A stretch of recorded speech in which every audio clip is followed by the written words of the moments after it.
Kabanata 101. Nakaharap sa mga mata ng lahat, ang malalaking butil ng pawis ay tumulo sa mukha ni Baldo. Maliban sa bagay na ito, ipapangako ko ang kahit anong gusto mo, kahit na bahay, o mamahaling sasakyan, kahit magandang babae, makukuha ko ito para sa iyo, ngunit ang bagay na ito ay hindi. Higrited ang kanyang mga ngipin ng totoo. Mukhang gusto mo talagang sirain ang pangako mo. Nagkibit balikat si Lito, may bakas ng lamig sa kanyang mga mata. Gayunpaman, bago pa siya makakilos, isang malaking kamao ang dumampi sa ugat sa leeg ni Baldo. Ang tingin ni Carlito ay parang isang itim na panther na nangangaso, malupit at malamig. I'm in good mood today, bibigyan kita ng isa pang pagkakataon para iabot ang mga gamit. Sa sandaling magsalita siya, ang kanyang katawan ay biglang sumambulat na may malakas na lamig, tulad ng isang matalim na malamig na kutsilyo, na tumusok sa katawan ni Baldo ng isa-isa. Si Baldo ay isang anak, hindi pa nakakita ng taong may tulad na dugong amoy, nanlambot ang kanyang mga binti sa takot, at hindi siya agad nakatayo. Ibibigay ko. Ibibigay ko. Bitawan mo ako. Si Baldo ay sumigaw na parang pangalawang tulala na tumitimbang ng higit sa 100 cat ties, at mabilis na kinalas ang jade pendant at ibinigay ito. Kontentong inalis ni Lito ang jade pendant, tumango at ngumiti kay Carlito. Lito, ano pang hinihintay mo? Sa sandaling bitawan ni Carlito, tumakbo palabas si Baldo at nagbitaw ng malupit na salita. Nang mawala ang mga yabag ni Baldo sa koridor, nag-alinlangan sandali si Zoren bago naglakad pasulong. Kaibigan kong Lito, huwag mo akong sisihin sa sobrang pagsasalita, ang kapangyarihan sa likod ng Baldozo na ito ay napakakaiba, kung masaktan mo siya, natatakot akong magdulot ito ng malaking gulo. Nagtaas ng kilay si Lito, ngunit walang sinabi. Sa mga araw na ito, medyo marami na siyang problema, at wala siyang pakialam kung mayroon pa. Naunawaan niya na kung hindi ka magdudulot ng gulo, gulo ang darating sa iyo. Sa halip na maghintay na Maynes, mas mahusay na gumawa ng inisyatiba upang malutas ang problema. Sa kabaligtaran, medyo nabalisa si Dinwang nang marinig niya ito. Senior Brother He? Estudyante mo siya, bakit hindi mo siya balikan at hikayatin siyang umamin ng pagkatalo, siya ang gustong tumaya, at hindi masisisi si Lito. Unang narinig ito ni Zoren, umiling at bumaantong hininga. Hindi mo alam, ang Balduzo na ito ay isang estudyante na pinilit sa akin ng isang malaking tao sa kabisera. Hindi ko siya gustong tanggapin dahil sa kanyang katamtamang talento, ngunit hindi ko siya matutulungan dahil sa kanyang autoridad. Siya ay lubos na ipinagmamalaki sa kanya. Kahit ako, hindi ako naglalakas loob na pagsabihan ng higit pa sa mga karaniwang araw dahil sa takot na magdulot ng kapahamakan. Pagkatapos magsalita, tumingin ulit siya kay Lito, at hinikayat. Munting kaibigan na Lito, nakikita kong isa ka talagang henyo sa medisina. Ayokong magkaproblema ka. Taos puso kong ipinapayo sa iyo na ibalik mo sa kanya itong jade pendant at humingi ng tawad. Kung kaya kanyang palayain, napakalaking pagpapala. Oh! Matapos marinig ang mga salitang ito, ang mukha ni Lito ay hindi lamang nagpakita ng takot, ngunit puno ng interes, ganyan ba siya kahangahangang karakter? Kung gayon gusto ko siyang makita. Nang makitang tumanggi siyang makinig sa panghihikayat, ang mga mukha ni Zoren at Dinwang ay puno ng kawalan ng magawa. Munting kaibigan, kung makakaligtas ka sa pagsubok na ito, mangyaring pumunta sa Beijing Medical University bilang panauhin. Nagpaalam si Zoren kay Lito na may paggalang sa kanyang mukha. Kaagad, umalis din sina Dinwang, Dr. Zhang at iba pa, at nagpaalam din si Feng Wei kay Lito. Sa isang kisap mata, tanging sina Lito, Carlito at Rose lamang ang naiwan sa ward. Si Rose ay ganap na nagising, puno ng enerhiya, kumukurap ng isang pares ng malalaking mata na puno ng tubig, nakatingin kay Lito ng may pagtataka. Kuya, niligtas mo ba ako? Bagamat hindi maimulat ni Rose ang kanyang mga mata ngayon, alam ko ang lahat. Tinaboy mo ang lahat ng masasamang bagay sa aking katawan, tama. Parang bata na tanong ng batang babae. Ang sulok ng bibig ni Lito ay puno ng lamang, tumango siya at sinabing, well, si Rose ay palaging magiging malusog at malusog sa hinaharap. Nag-inject lang siya ng malaking halaga ng chi kay Rose para magpainit at magpalusog sa katawan nito. Masasabing mas mataas ang resistensya ng batang babae na ito kaysa sa mga ordinaryong tao, at imposibleng magkasakit siya. Salamat kuya. Si Rose ay umayos na parang carp, tumalikod, tumayo sa kama, niyakap ang leeg ni Lito, at hinalikan siya sa pisngi. Sige, pagod si kuya ngayon, hayaan mo na siyang umalis at magpahinga. Ngumiti si Carlito at sinabing, napakaamo ng tono niya, ibang-iba ito sa paraan ng pakikipaglaban niya. Well, tapos kapag nakapagpahinga na si kuya, kailangan niyang puntahan ako. Kung wala kang oras, pupunta si Rose at makipaglaro sa iyo. Kinagat ng batang babae ang kanyang daliri at sabik na tumingin kay Lito. Sa pagtingin sa cute na maliit na anghel na ito, hindi makayanan ni Lito na tumanggi, tumango at sinabing, talagang pupunta ako at makipaglaro kay Rose. Noon lamang ay nag-aatubili na binitawan ni Rose si Lito, at masunaring humiga sa kama. Hindi napigilan ni Lito ang pagtawa, yumuko, hinawakan ang kanyang maliit na ulo, at pagkatapos ay lumabas ng ward kasama si Carlito. Hanggang sa lumakad si Lito sa pintuan, nakasunod pa rin sa kanya ang malastar na mga mata ni Rose. Sa pasukan ng ospital, inilagay ni Lito ang kanyang mga kamay sa kanyang likuran. Ang kalusugan ni Rose ay karaniwang maayos, at siya ay ma-hospital para sa pagmamasid sa loob ng 2 araw, at maaari siyang ma-discharge kung walang problema. Pagharap sa bahagyang simoy ng gabi, mahina niyang sabi. Sa oras na ito, nahuli. Kabog. Si Carlito ay lumuhad sa lupa sa isang tuhod, sa sobrang lakas na bahagyang nanginag ang sahig. Kuya Lito. Ang kanyang determinadong mukha ay nagpakita ng isang banal na ningning sa sandaling ito, at ang kanyang tono ay walang katulad na seryoso. Ako, si Carlito, ay naging mapanghimagsik sa buong buhay ko. Hindi ako kailanman nag-abala na sumunod sa sinuman, ngunit ngayon, isinusumpa ko sa aking buhay na mula sa sandaling ito, lagi kong susundin si Kuya Lito. Nakakunot ang noo, nang makita ang lalaking ito na nakaluhod sa kanyang harapan na parang nag-iisang lobo, isang kakaibang kulay ang kumislap sa madilim na mga mata ni Lito. Iniligtas ko lang si Rose mula sa puso ng isang doktor, hindi mo naman kailangan. Bago siya matapos magsalita, siya ay pinutol ni Carlito na tuwang-tuwa. Kuya Lito, minamaliit mo ba ako? Galit siyang tumingin kay Lito, at may malalim na pakiramdam ng pagkawala sa kanyang mga mata. Noo. Natahimik si Lito, nag-isip sandali, at bumaantong hininga, hindi iyon ang ibig kong sabihin, sana lang ay hindi ka ma-pressure na sundan ako dahil kay Rose. Hindi. Napakatigas ng ekspresyon ni Carlito, kalakasan man ito o pagkatao, hinahangaan mo ako sa lahat ng dako, at ang swerte ko na sundan ka. Nang makita ang patuloy na mukha ni Carlito, si Lito ay natahimik sandali, pagkatapos ay tumango ng matalim. Okay. Simula ngayon, susundan mo na ako. Tinitiyak ko rin sa iyo na hanggat narito ako sa mundong ito, kayo ni Rose ay paprotektahan ko sa loob ng 1 araw, at walang sinuman ang manakit. Ang kanyang boses ay parang bundok na gumuho, o parang Yangtze River na sumasabog sa dagat, ang momentum ay nakakatakot at nakakabingi. Salamat Kuya Lito. Tuwang-tuwang napaungol si Carlito, dahil sa sobrang tuwa niya ay may luha pa sa kanyang mga mata. Bert Maliman. Sabi ni Lito sa malalim na boses. Sa gilid, sa gitna ng mga Shaolongmen na matagal nang naghihintay, si Bert Maliman ay agad na humakbang at tumango ng may paggalang. Master, bigyan mo ako ng mga tagubilin. Tinatangay ang lahat, ang tono ni Lito ay nagpahayag ng hindi mapag-aalinlangan ng kamahalan. Mula ngayon, si Bert ang magiging Deputy Sect Master ng Shaolong Sect, na humahawak sa pang-araw-araw na gawain ng sekta, at si Carlito ang magiging guardian ng batas sa kaliwa, na sumusunod sa akin sa kaliwa at kanan. Magtutulungan tayo para palakasin ang Shaolong Sect. Sa sandaling bumagsak ang mga salita, lahat ng mga disipulo ng Shaolongmen, kabilang sina Bert at Carlito, ay lumuhad sa isang tuhod. Lahat ay tumingin kay Lito, na parang humahanga sa isang Diyos. Nagtutulungan ng pataas at pababa para palakasin ang Shaolongmen. Nagtutulungan ng pataas at pababa para palakasin ang Shaolongmen. Ang bawat isa ay nagkakaisa at mga kasama, ang momentum ay nakakabasag ng lupa, nagbubutas sa mga ulap at nagbibitak na mga bato. Kabanata 102. Ang lumang bahay ng Argel. Hahaha, iyong Lito na pumatay ng 1,000 espada, hindi niya akalain na gumaling ang aking lason. Nakaupo sa upuan ng Grand Teacher, tumangala si Leonard Argel sa langit at tumawa. Agad siyang yumuko ng may paggalang sa isang matandang nakaupo sa tabi.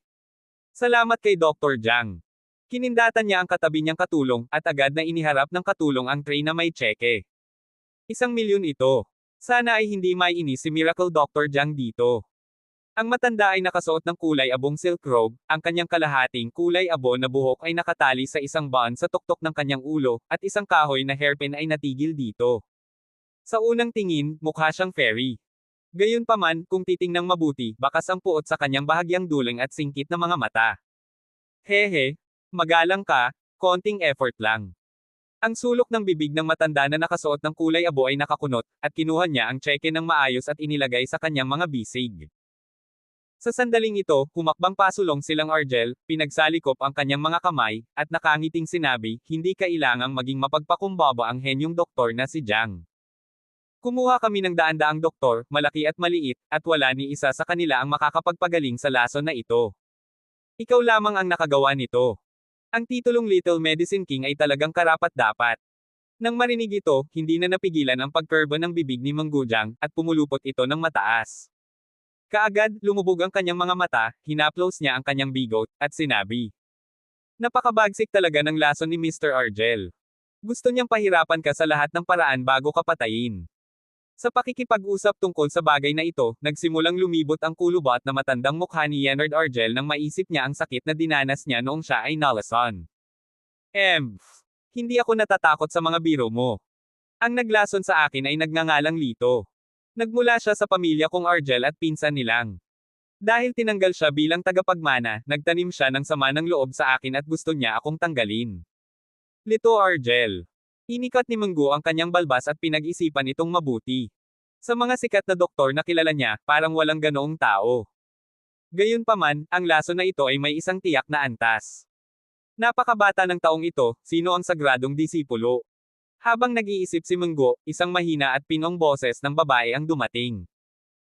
Lolo, napakatalino ng husay ni Dr. Jiang sa paggamit ng lason, bakit hindi mo siya hilingin na tulungan tayong pauksain ang salot na si Lito, at pretuhin siya sa sarili niyang paraan.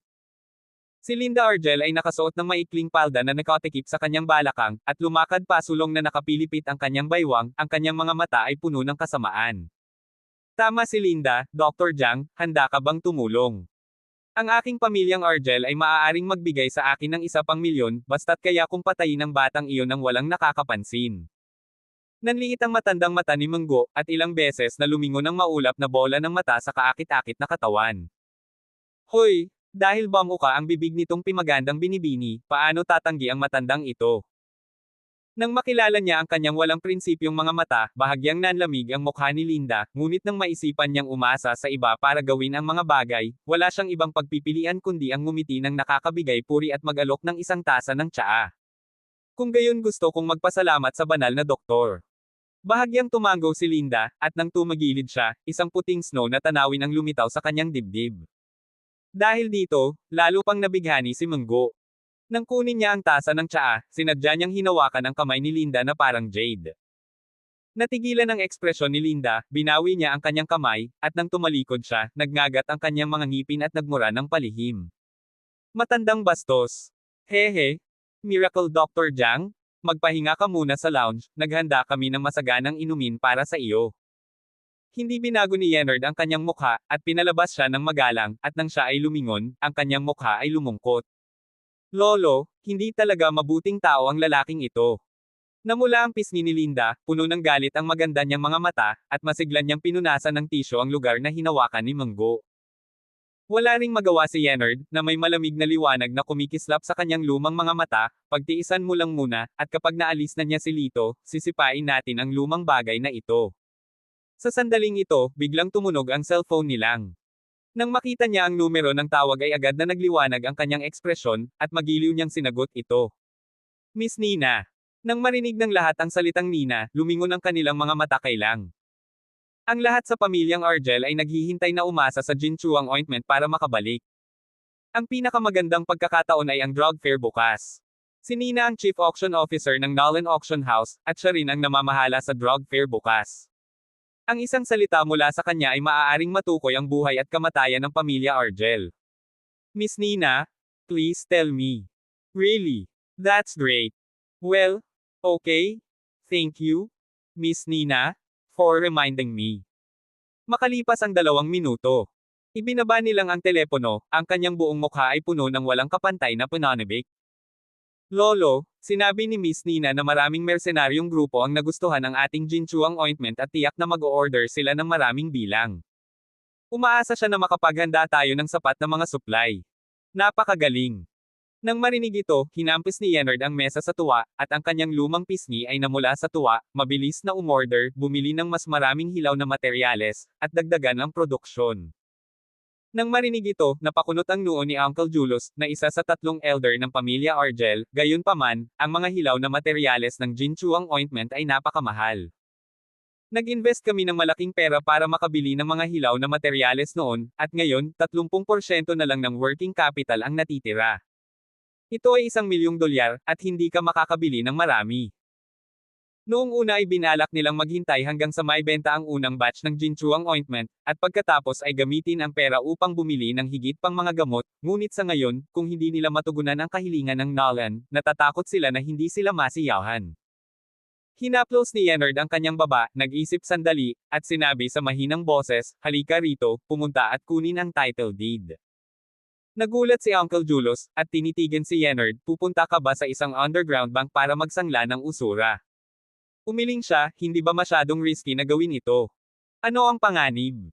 Ang ating Jinchuang ointment ay gumagana ng napakahimala na nagbunga ng walang anumang pagsisikap. Naikuyom nilang ang kanyang mga kamao at nasa sabik na sinabi. Tumango din si Linda, oo, kung gusto mong kumita, kailangan mong maging matapang. Okay, nakapagdesisyon na ako, lang, pumunta ka ngayon sa underground bank para magsanla, Linda, ikaw na ang bahala sa pag-order ng mga panggamot na materyales, Julius, bantayan mo ang pabrika at hayaan ang mga manggagawa na mag-overtime para makahabol. Malakas na sinampal ni Yenard ang mesa, na may ngiti sa kanyang mga labi, ako, si Yenard, ay magiging isang nangungunang pamilya sa Badok City, malapit na. Sa oras na iyon, kailangan nating kumuha ng pinakamakapangyarihang mga master para alisin ang tatlo sa pamilya ni Lito. Mabangis na sabi nilang. Puno ng pananibik ang magagandang mata ni Linda, kapag kumita ako, mamahalin lang ang isusuot ko, at nagpapalit ako ng iba't ibang estilo araw-araw, na ikinainggit ng mga kapatid ko. Ang mukha ng bawat isa ay puno ng matinding kulay ng kasakiman. Gabi. Falcon Garden, number 1 Riverview Room. Naka-cross-leg si Lito sa sahig, nakatingin sa jade pendant sa kanyang kamay. Hindi ko inaasahan na makakatagpo ako ng ganoong kayamanan sa maliit na Badok City na ito. Nagniningning ang pananibik sa karaniwan niyang kalmadong itim na mga mata. Kung titingnang mabuti ang jade na ito ay hugis itlog, tulad ng cicada pupa, na may maasol na puti at pino at transparent na kalidad ng jade.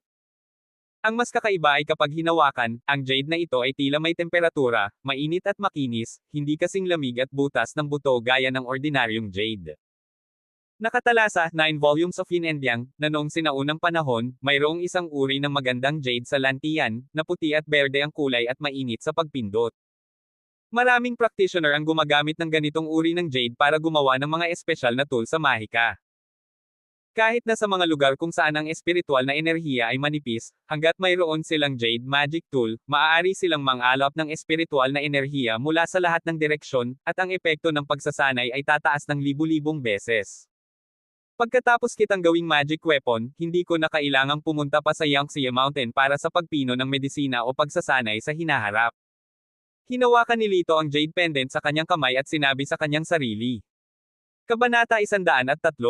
Sa labas ng bintana, lumiliwanag ang kalangitan. Ibinagsak ni Lito ang mahiwagang karayom sa kanyang kamay at nagpakawala ng mahabang hininga. Sa wakas tapos na. Itinaas niya ang sapphire jade at humarap sa bintana, at nakita niya ang maraming siksikan na ron na nakaukit dito, na tila napakahiwaga. Hindi ko alam kung gagana. Medyo nabahala si Lito. Ito ang unang pagkakataon na gumawa siya ng ganitong komplikadong magic weapon. Bagamat ito ay ganap na naaayon sa mga talasa, 9 volumes of Yin and Yang, kung may kaunting pagkakamali, ang naturang kayamanan ay masisira. Inilagay niya ang jade pendant sa kanyang kamay, pinagdikit ang kanyang mga palad, ipinikit ang kanyang mga mata, at binibigkas ang mantra ng may katwiran. Bigla niyang naramdaman na bahagyang uminit ang pendant ng jade sa palad niya. Sa isang iglap, ang hangin sa paligid ay tila nag-iiba, at ang manipis na aura na nakakalat sa hangin ay naakit ng jade pendant. Habang patuloy na binabasa ang mantra, ang hangin ay nag-iba-iba ng higit at mas marahas, at ang espiritual na enerhiya mula sa milya-milya sa paligid ay sumugod sa silid ni Lito na parang tidal wave.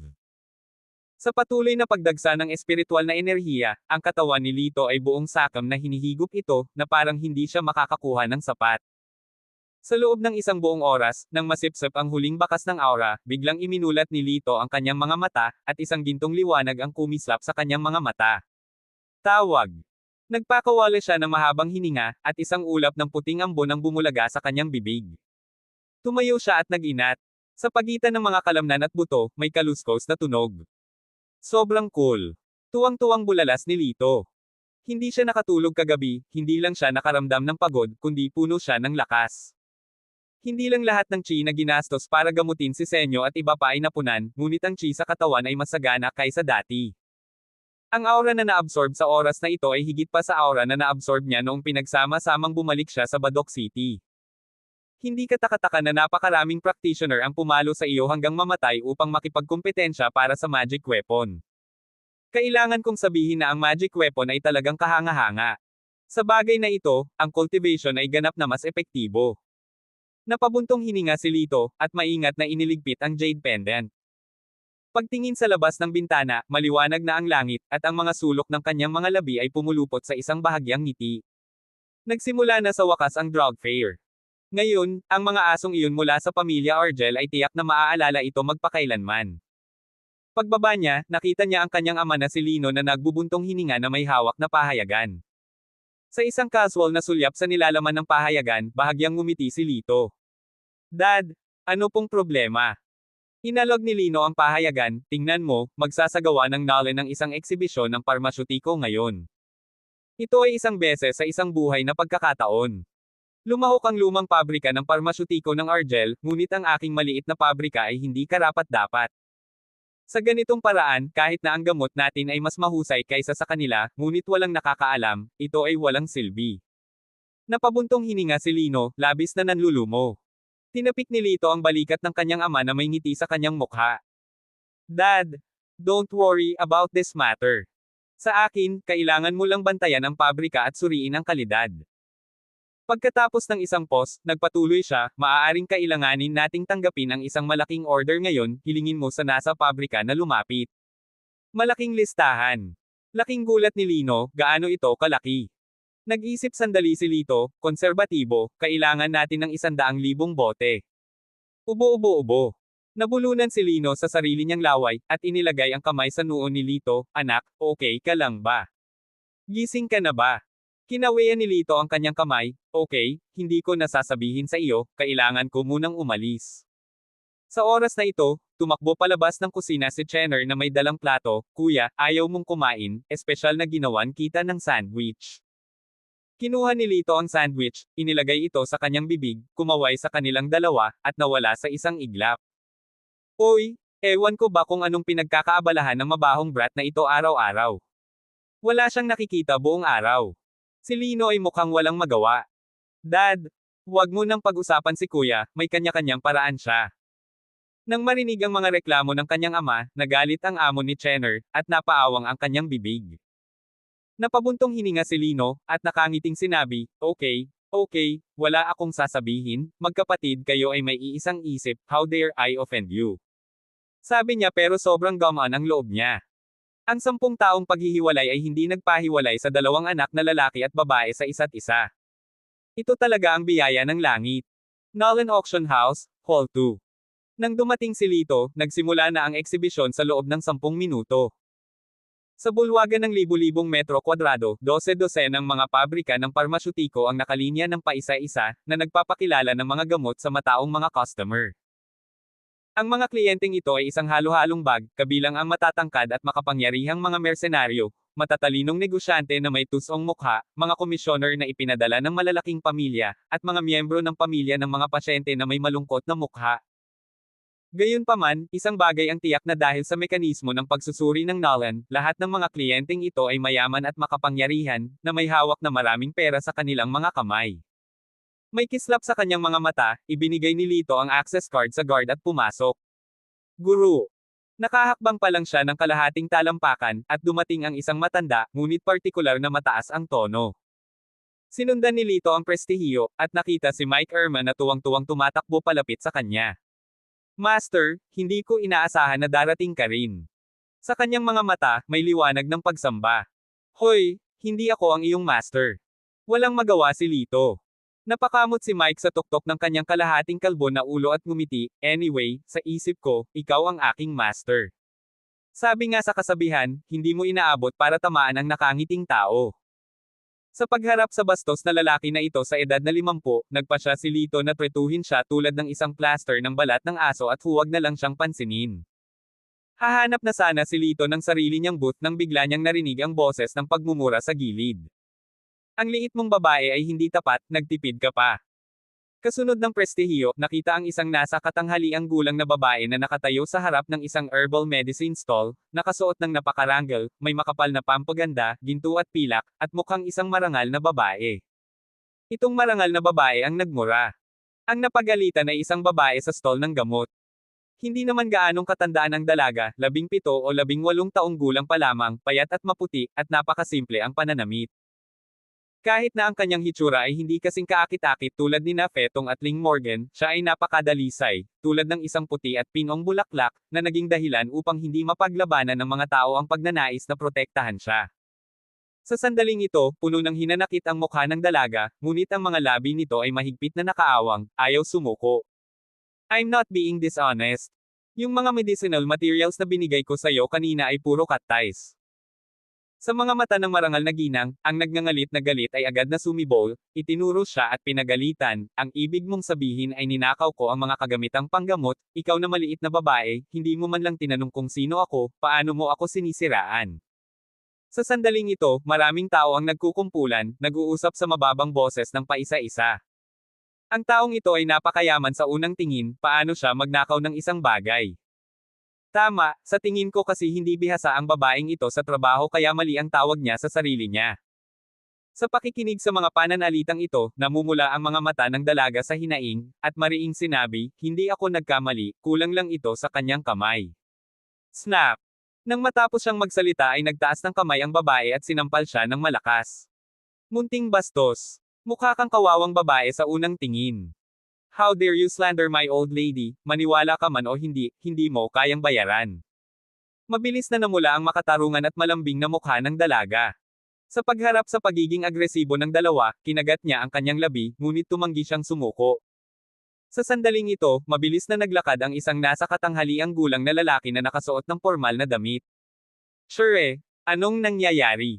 Kanina lang ako naglalakad, bakit nangyari ito? Kung titignan, ang middle-aged na lalaki ang amo ng dalaga. Manager Song, ganito. Ang batang babae na nagngangalang Cheryl ay nabulunan at iniulat ang nangyari sa pinuno. Matapos marinig ito, tumingin si Manager Song sa ginang ng may kainahinala. Babuka na sana niya ang kanyang bibig para magsalita nang biglang may lumapit na isang medyo may edad na lalaki na may badge ng Nolan sa kanyang dibdib. Nang makitang may paparating, nagliwanag ang mga mata ng ginang. Pinsan, sa wakas nandito ka na. Mamamatay ako ng mali. Habang nagsasalita siya, pinandilatan niya si Chure. Nang makita niya ang medalya sa dibdib ng bisita, masama na ang pakiramdam ni Manager Song, at sigurado. Ako si Zenny, ang pinuno ng departamento ng negosyo ng Nolan Auction House. Narinig ko na may naninira sa pinsan ko sa pagnanakaw ng mga gamit. Gaano katapangan? Nagtaas baba si Zenny, mukhang mayabang. Kabanata 104. Haha, misunderstanding. Ngumiti ng paumanhin si Manager Song, nagkamali ang aming maliit na babae, pasensya na. Nagmamadaling sinabi ni Chura, ngunit kakaunti ang mga panggamot na materyales. Pinandilatan siya ni Manager Song, ang mga nawawalang medicinal materials ay ibabawas sa iyong sweldo, at hindi ka na pinapayagang banggitin muli ang bagay na ito. Wala ring choice si Manager Song kundi hayaan ang mga kamag-anak ng kabilang partido na maging mga high-level executive ng Nolan. Kung nasaktan nila ang kabilang partido, malamang na itapon sila ni Nolan sa trade fair. Nang marinig ito, agad na namula ang bilog ng mata ni Chure. Nagtrabaho siya ng part-time sa loob ng isang buwan, at higit sa lahat ay nakakuha siya ng 1,500. Ang mga panggamot na materyales na nawala sa kanya ay pawang mahahalagang materyales na panggamot, na nagkakahalaga ng hindi bababa sa 10,000. Paano siya, isang mahirap na estudyante, makakayanan ito? Gayunpaman, kahit na, ang nasa katanghaliang gulang na ginang ay walang humpay pa rin. Nasira ng murang kuko na ito ang aking reputasyon, at mawawala ka kung ikinalulungkot mo. Si Manager Song ay nagpakita ng kahihiyan, at ngumiti ng paumanhin, kung gayon, ano ang gusto mong gawin? Namilog ang mga eyeballs ng nasa katanghaliang gulang na babae, at isang masamang tingin ang lumabas sa kanila. Hayaan mo siyang sampelan ng 10 beses. Mapait na itinuro ng matingkad na pulang kuko si Chure. Ito. Nagpakita ng kahihiyan si Manager Song. Nadama ng lahat na ang kahilingang ito ay labis. Hayaan ng isang batang babae na sampelan ang sarili sa harap ng napakaraming tao, nakakasakit ito sa pagpapahalaga sa sarili ng mga tao. Gayunpaman, kailangang iyuko ng mga tao ang kanilang mga ulo sa ilalim ng mga ambi. Kabaligtaran ang mga tao ng Nolan, siya ay isang manager ng isang maliit na kumpanya ng gamot at wala siyang karapatang lumaban. Sure, nangyari ang bagay na ito dahil sa iyo, kaya magagawa mo ang sinasabi ng babaeng ito. Umiling si Chure at umiyak, hindi ako nagkakamali, bakit? Bakit? Marahas na ibinuko ng babae ang kanyang mapupulang labi dahil nagalit ka lang sa taong hindi dapat magalit. Dahil ayaw mo sa sarili mo, tutulungan kita. Tutal, humakbang siya, nagtaas ng kamay at hinampes siya. Sa gilid, bumantong hininga ang karamihan sa mga nanunood. Bagamat naramdaman nilang medyo hindi makatwiran ang marangal na ginang, walang nang ahas na humakbang at magsabi ng isang bagay para sa batang babae. Walang paraan, mahirap ang backstage. 10 sampal, tignan mo ang kabisyohan ng babaeng iyon, tama na talagang uminom ng kaldero ang batang ito. Bagamat ayaw ni Chure, hindi siya mabubuhay kung wala ang trabahong ito, kaya kailangan niyang ipikit ang kanyang mga mata at maghanda para sa bagyo. Gayunpaman, sa sandaling ipikit niya ang kanyang mga mata, ang babae ay sumigaw na parang pagpatay ng baboy. Ouch! Masakit sa akin to death. Nang imulat niya ang kanyang mga mata, nakita niya ang babae na nakahawak sa kanyang kanang kamay, na may nakalabas na pilak na karayom sa likod ng kanyang kamay. Hinugot ng babae ang pilak na karayom, ang kanyang mga mata ay kasing laki ng mga kampanang tanso. Sino ang kumain ng puso ng oso at ng bituka ng leopardo, at ng ahas na saksakin ng karayom ang aking matandang babae? Napakataas ng boses na halos malaglag ang bubong. Nagtinginan ng lahat sa isa't isa ng walang humpay, at walang makakakita kung sino ang gumawa nito. Sa sandaling ito, humakbang pasulong si Lito. Ako ito. Nang makita ng ginang na ito ay isang batang lalaki na 18 o 19 na taong gulang, bigla itong nagalit, tinuro ang ilong nito at pinagalitan, bakit mo ako sinasaksak?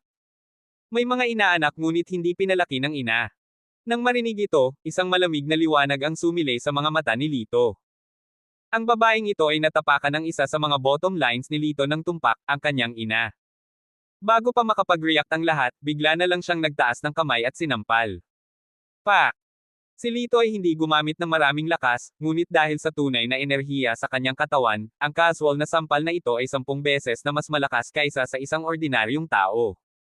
Napabuga ng hangin ang babae, at namaga ang kalahati ng mukha. Napakadumi ng bibig mo, kumain ka ba ng dumi sa almusal? Mahina niyang sabi. Ay!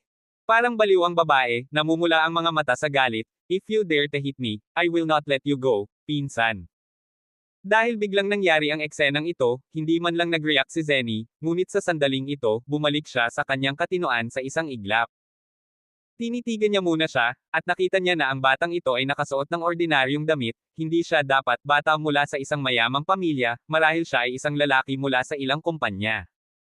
Noon lamang siya gumawa ng isang hakbang pasulong ng may katiyakan, at pinagalitan, ikaw bastos, ang lakas ng loob mong talunin ang isang tao sa publiko. Nang marinig ito, ang mga sulok ng bibig ni Lito ay kumunat sa isang mapang-asar na ngiti. Ngayon lang may binugbog ang matandang baboy, bakit hindi kita nakitang lumabas para pigilan siya, bilang supervisor ni Nolan, ginagawa mo ito para sa pansariling kapakanan. Anong sabi mo, matandang baboy? Brat, hinding-hindi kita pakakawalan. Sa sobrang galit ng babaeng nasa katanghaliang gulang ay muntik na niya itong bigkasan sa isang hininga. Matapos pakinggan ang mga salita ni Lito, tumango rin ang lahat ng nanunood. May punto ang bata. Tama, kung hindi mo pinatawad ang iba, ano ang problema kung ang dalawang matanda ay nagsasama ng isang batang babae? Isang salita mula sa iyo, isang salita mula sa akin, ang mukha na sinabi ni Zenny ay hindi maaaring itaas o pababa, at mas lalo akong nakaramdam ng hinanakit kay Lito sa aking puso. Pero dahil sa mga mata ng lahat, wala siyang magawa sa kanya ng basta-basta. Sa oras na ito, isang grupo ng 5 o 6 na kabataan ang dumaan. Si Lito, bakit siya nandito? Lumubog ng husto ang mga mata nilang. Tumingin sa kanya si Linda at ngumiti ng masama, mukhang may problema siya, bakit hindi natin siya tulungan?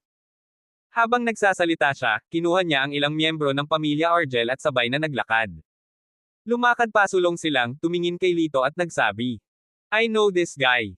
He was originally a member of our Argel family, but he was expelled from the family. He was cruel. Not long ago, nilason pa niya ang lolo ko at muntik na siyang mapatay. Sa sandaling lumabas ang mga salitang ito, nagkaroon ng kaguluhan sa gitna ng karamihan. Hindi, mukhang hindi naman. Para talagang lasunin ang isang matanda, anong lobo? Mahirap sabihin, pagkatapos ng lahat, ang masasamang tao ay hindi nakaukit sa kanilang mga krimen sa kanilang mga mukha. At humakbang din si Linda, na nanunumpa, mapapatunayan ko rin na talagang hindi mabuting tao ang taong ito. Sa likod, sumunod din ang isang grupo ng mga miyembro ng pamilyang Argel. Sa isang iglap, nagbago ang kapaligiran ng eksena, at ang mga mata ng lahat na nakatingin kay Lito ay naging malabo. Nang makita ito, kumislap sa kasiyahan ang mga mata ni Nalang at Linda. Sa gilid, sinamantala ni Zenny ang pagkakataon at malakas na sinabi, "Hoy, anak, sa tingin ko ang iyong pag-uugali ay lubhang kainahinala. Saang kumpanya kakabilang?" Nagkibit balikat si Lito at inihayag ang pangalan ng kanyang pabrika ng parmasyutiko. Binuksan ni Zenny ang file at tiningnan itong mabuti, ngunit hindi niya mahanap ang pabrika ng parmasyutiko. "Pumasok ka na pala, okay. Hindi ka namin hahanapin, ikaw mismo ang makakatama sa pinto." Sa sandaling lumabas ang mga salitang ito, ang mga mata ng lahat na nakatingin kay Lito ay ganap na nagbago, at sila ay napuno ng pagkasuklam at paghamak. Kinindatan niya ang security guard ng Nolan sa likod niya, "Turuan mo siya ng leksyon." Ang sistema ng seguridad ng Nolan ay palaging napakalakas. Ang isang malaking bahagi ng kanilang seguridad ay nakuha mula sa mga mersenaryo, na medyo malakas. Oo. Apat na nagbabantang matatangkad na mga security guard na sa isang sulyap ay ubod ng lakas, humakbang pasulong. "Director Zenny, please let him go? Yes, I will bear all the responsibilities alone." Ang babaeng nagngangalang Chure ay biglang huminto sa harap ni Lito, umiiyak at nagmamakaawa. Muli siyang tumalikod at tumingin kay Lito, "Aking nakababatang kapatid, salamat sa pagtulong mo sa akin, ngunit dapat kang umalis ngayon, ang insidenteng ito ay nangyari dahil sa akin, hindi kita kayang pahirapan." Nang makita ang inosenteng mukha ng batang babae na puno ng luha, bahagyang nanginig ang puso ni Lito. Napakapayat at mahina ang itsura niya, pero nagkaroon siya ng lakas ng loob na tumayo sa harapan niya at harangin ang apat na malalakas na lalaki na parang pader para sa kanya. Pagkatapos ng kaunting katahimikan, narinig ni Chure ang isang malalim na boses na nagmumula sa kanyang likuran. "Chure!" Lumingon siya at tumingin kay Lito ng walang laman. At biglang iniunat ni Lito ang kanyang kamay, ipinatong ito sa kanyang balikat, at hindi malinaw na hinawakan siya sa kanyang mga bisig.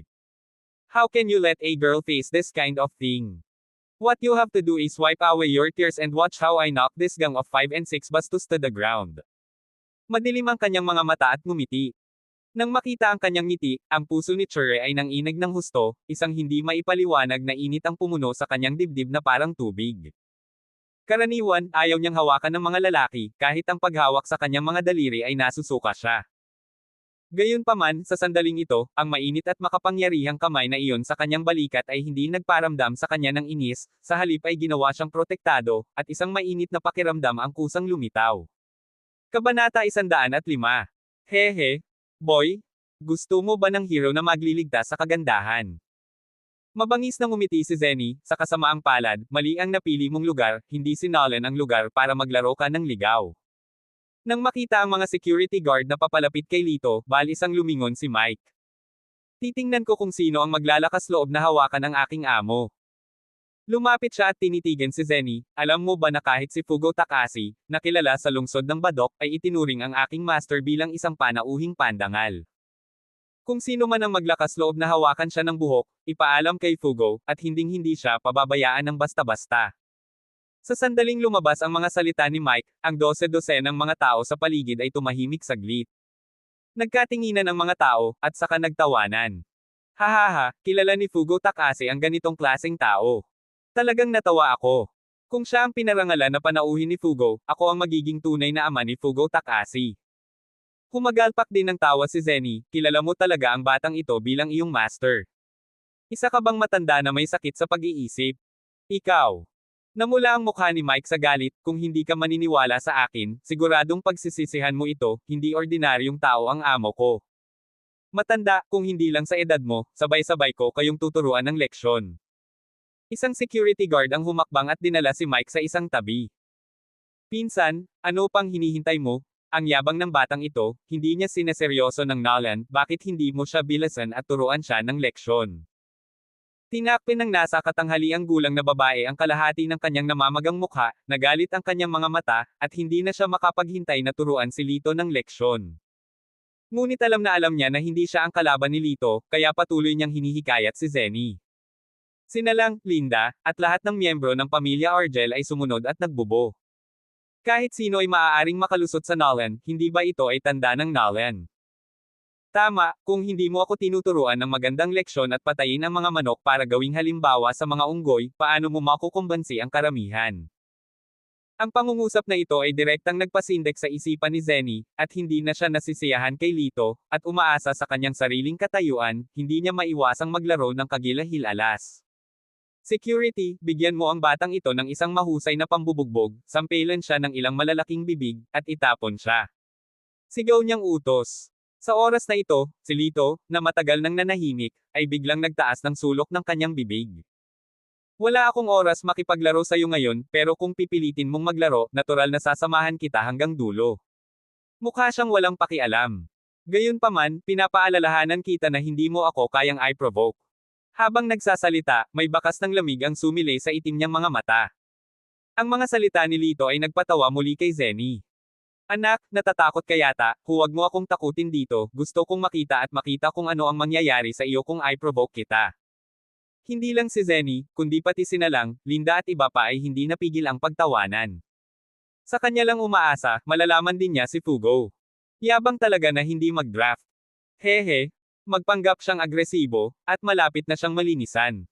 Nang makitang papalapit ang security guard, ang batang babae na nagngangalang Churre, ang kanyang mga mata ay puno ng paghingi ng tawad. I'm sorry, ako ang nanakit sa iyo. Kung gusto mong bugbugin, hayaan mo akong samahan ka, baka mablock kita sandali. Sa puso niya, tahimik siyang nag-isip. Gayunpaman, bago niya mabawi ang kanyang katinoan, nakita niya si Lito na ikinakaway ang kanyang kanang kamay, at 4 na pilak na ilaw ang dumaan. Ah! Sabay-sabay na napasigaw ang 4 na security guards na napahawak sa leeg at bumagsak sa lupa, nanginginig ang buong katawan. Ilang sandali pa ay hindi na malaya ng lahat ang mga nangyayari, at bawat isa sa kanila ay nakatitig at hindi makapagsalita na parang nakakita ng multo. Ito. Anong nangyayari dito? Mukhang nabigla si Zenny.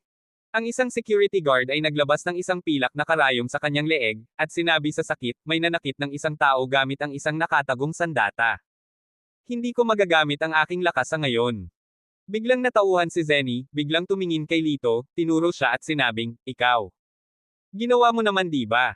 Ikinulong ni Lito ang kanyang mga kamay sa kanyang likuran, ang kanyang ekspresyon ay patag. Nagawa ko, paano? Habang nagsasalita siya, humakbang siya pasulong at hakbang-hakbang patungo kay Zenny. Sa malamig na aura na iyon, tila natatakpan ng hamog ang bawat pulgada ng lupang kanyang natapakan. Ikaw. Huwag kang lumapit dito, ito ang Nolan Auction House, at hindi ka papayagang manggulo. Namutla ang mukha ni Zenny, at umatras siya ng hakbang-hakbang. Gaano man kamahal ang mga taong ito, sila ay mga ordinaryong tao lamang. Maging ang mga walang ingat na lalaki tulad ng mga mersenaryo ay master sa kanilang mga mata. Ngayon, nang biglang makita ang pagpalipad ni Lito ng mga lumilipad na karayom at nananakit ng mga tao, natural siyang natakot. Tila hindi narinig ni Lito ang mga salita ni Zenny, at lumapit sa kanya. I reminded you, you can't afford to provoke me.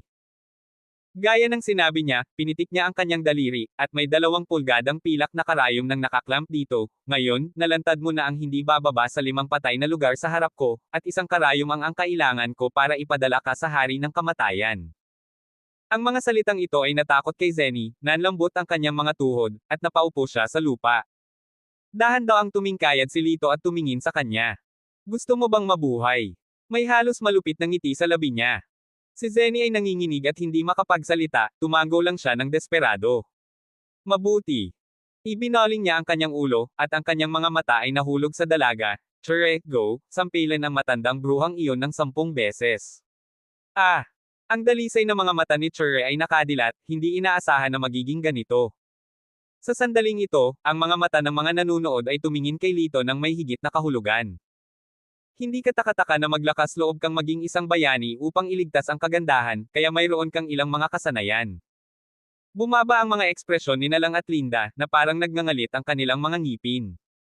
Ang munting bastos na ito ay talagang isang surot na hindi maaaring patayin. Kinagat ni Linda ang kanyang pang-ibabang labi at galit na pinadyak ang kanyang mga paa. Paulit-ulit na napaatras ang medyo may edad na babae, puno ng gulat ang mukha, hindi mo ako masasaktan, pinsan tulungan mo ako. Kung hindi lang natakot si Zenny na hindi na siya makatayo, sana ay lumapit na siya at sinampal ang pinsan matagal na ang nakalipas, sinisisi siya sa kanyang paggulo at pagdadawit sa kanyang sarili. Sa sandaling ito, isang magandang boses na parang lark ang dumating. Yo! Napakasigla. Isang casual na pangungusap, kaakit-akit at dalisay, mature ngunit mapaglaro. Maraming lalaki ang hindi pa nakakakita ng kahit sino, narinig pa lang ang boses na ito, lutong-lutong na ang mga buto nila, at lilito ang mga goosebumps sa buong katawan. Sa oras na ito, humiwalay ang mga tao, at isang grupo ng higit sa 10 tao ang pumasok sa karamihan. Ang pinuno ay walang iba kundi ang dating kakilala ni Lito, ang punong auctioneer ng Nolan si Nina. Sa likod niya, mayroong mahigit 100 martial arts practitioners, kasama nila, mayroong 2 martial arts practitioner na may panloob na lakas, na masasabing medyo kahanga-hanga. Nang makita nila si Nina, huminga ng malalim ang lahat ng lalaki. Napakaganda.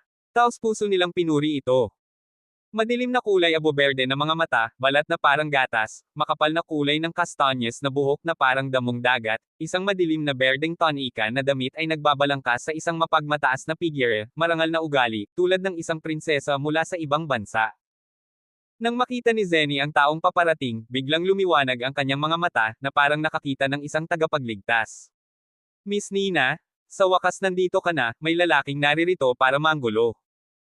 Itinuro niya si Lito, at sa kanyang mga mata, mayroong isang pakiramdam ng kasiyahan na ang kanyang paghihiganti ay malapit ng ipaghiganti. Kabanata 106. Ang pagdating ni Nina at ng iba pa ay nagpasaya kay Zenny. Nang makitang siya ay dehado at malapit ng mapatay, dumating talaga si Nina kasama ang isang grupo ng mga martial arts masters, para itong rescue mula sa langit. Ang kanyang magagandang mata ay kumikinang habang nakatingin kay Lito. Sa oras na ito, nagkaroon ng instant na katahimikan sa gitna ng mga tao. May mga taong nabigla sa kagandahan ni Nina, ang iba naman ay alam na talagang malas ang binatang ito sa pagkakataong ito. Si Nina ay isang mahalagang tao ng Nolan Auction House sa Badoc City. Sa isang casual na salita mula sa kanya, maaari niyang gawin ang ilang mga mangangalakal na hindi na tumayo, pabayaan ang isang batang lalaki. Sa sandaling ito, si Nalang at Linda ay nasa sabik din. Bamulong silang, patay na si Lito sa pagkakataong ito. Ang dalawang lalaking nakaitim na nakadamit sa likod ni Miss Nina, sa tingin ko ay pumasok sila sa middle school ng martial arts mula sa kanilang aura. Guro ng martial arts. Nagulat si Linda at ang iba pang pamilya mag-Argel. Alam mo, kahit na tingnan mo ang buong Badoc City, ang bilang ng mga martial arts masters ay malamang na hindi lalampas sa 15 tao. At itong si Miss Nina ay direktang may 2 martial arts masters bilang bodyguards.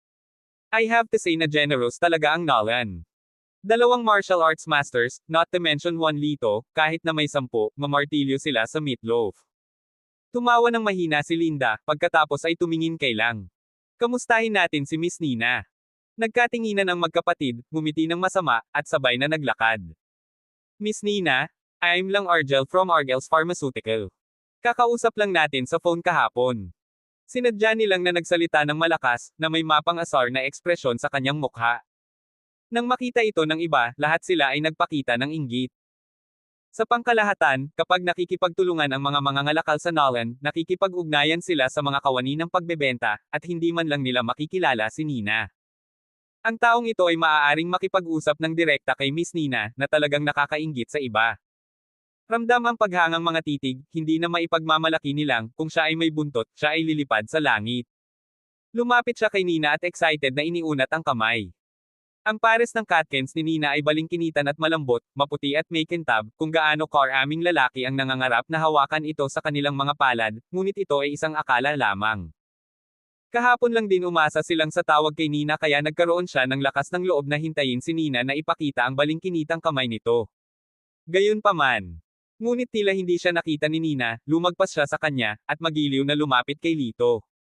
Sunod-sunod na kilos ni Nina ay parang tinamaan ng kidlat ang lahat. Bahagyang yumuko siya, sumaludaw kay Lito, at pagkatapos ay bumungad sa isang napakakaakit-akit na ngiti. Mr. Argel, ilang araw na kitang hindi nakikita, ang gwapo mo. Habang nagsasalita siya, kinindatan niya ng mapaglaro si Lito, ang kanyang balingkinitan at makakapal na pilikmata ay kumikislap pataas pababa na parang mga pakpak ng isang paru-paro.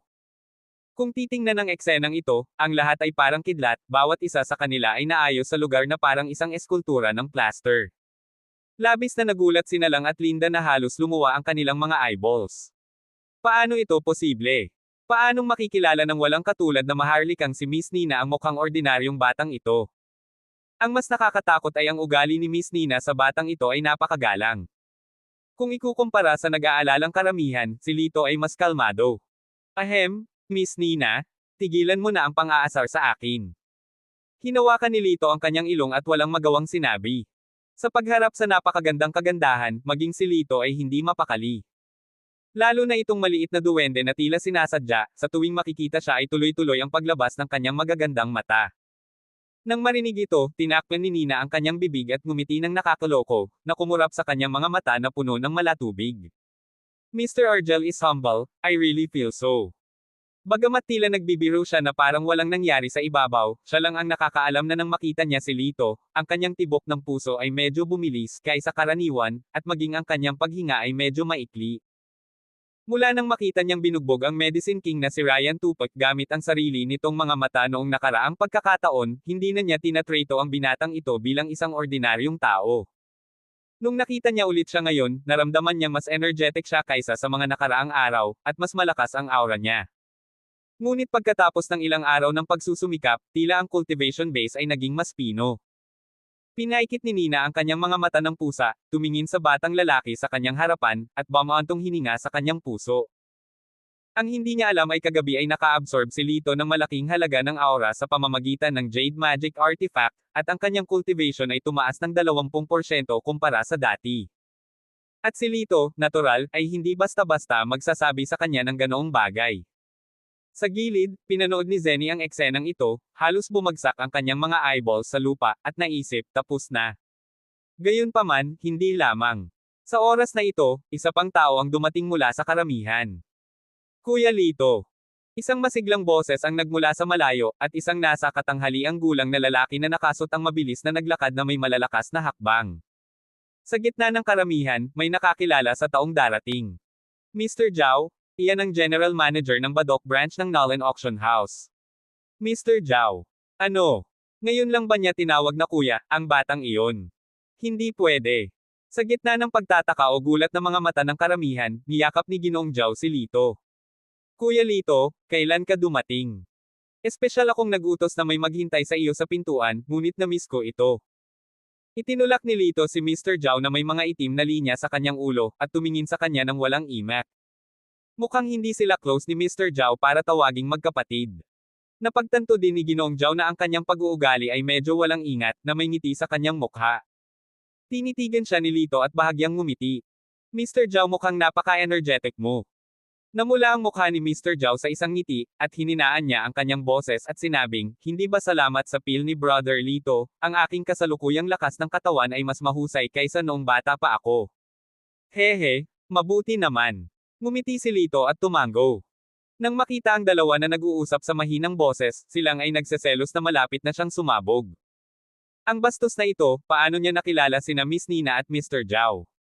Malamig na ngumuso si Linda, paano kung magpakilala tayo? Ang Race 8 ng Jinchuang Ointment ay nasa ating mga kamay.